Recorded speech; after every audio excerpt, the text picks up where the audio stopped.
Баравте избојување на вештачењето кое што го поднесе специјалното јавно обвинителство. Зошто за вас е спорно ово вештачење? Бевте присутни на самото рочиште и видовте зошто е спорно.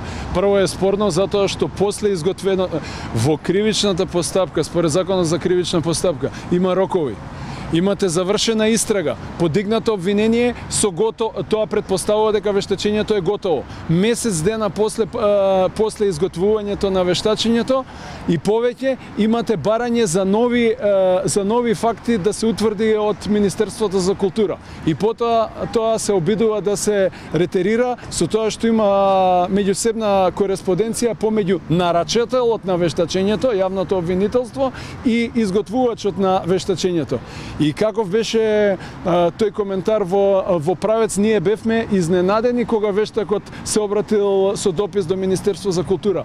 Како може вешто лице самостојно на своја рака да се обраќа? Него тоа беше обид да се даде законитост на нешто што е незаконито.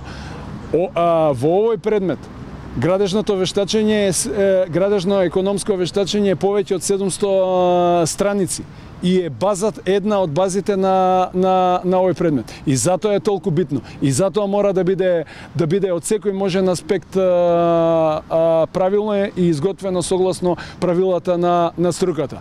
И исто така приговаравме на истечената лиценца од страна на вештите лица.